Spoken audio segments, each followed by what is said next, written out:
kind introduction, and thank you for recognizing the journalists of Fox News. I really believe that it was our Fox team's reporting that fundamentally changed the public discussion and the public discourse about the Benghazi terrorist attack that ultimately led to congressional hearings.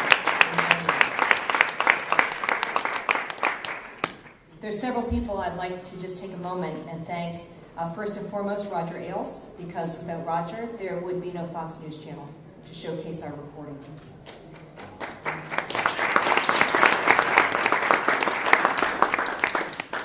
Several executives I'd also like to mention. John Moody, Michael Clementi, Bill Shine, in Washington, Bill Salmon, and Brian Boughton, who supported our work. Some anchors deserve some special recognition as well. First, Shepard Smith of the Fox Report, who on September 12th had the courage to broadcast my interview with the head of the House Intelligence Committee, Congressman Mike Rogers, who confirmed that it was a premeditated commando-style attack. And that took a lot of courage at a time when the public explanation was very different. Mm-hmm. I'd also like to recognize the anchor of Special Report, Brett Baer, who devoted so much of his show to our enterprise reporting on Benghazi, and who himself broke important developments in that story, specifically the potential link to the former Guantanamo detainee Bin Kumu.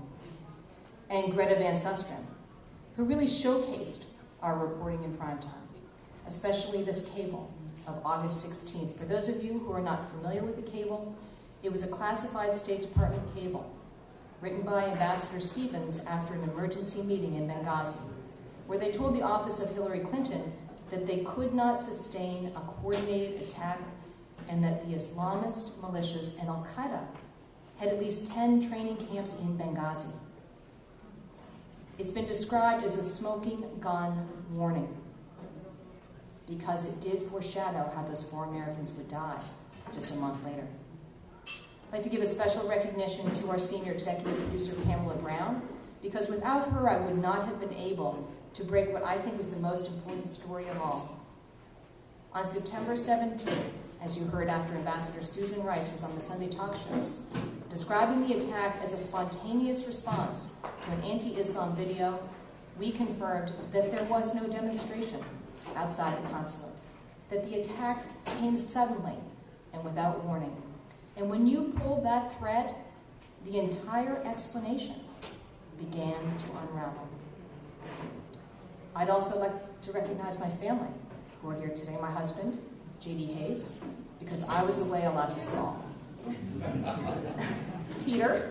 I'm right near your mom. Okay. He's up in the front. And Jamie, who's in the back. Why don't you stand up, Jamie?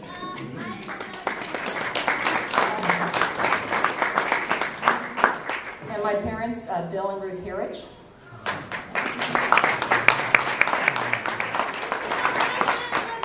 And Peter wants you to know he's the liver transplant person.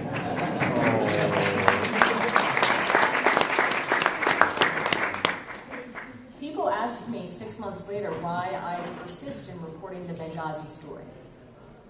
And I can only speak for myself, but I don't believe there's been meaningful accountability for the murder of those 4 Americans. And they're dead, and there's nothing we can do to bring them back, except honor them with the facts of what happened. And that's not a conservative issue or a liberal issue. That is the function of the 4th estate in a democracy. Yeah. Thank you.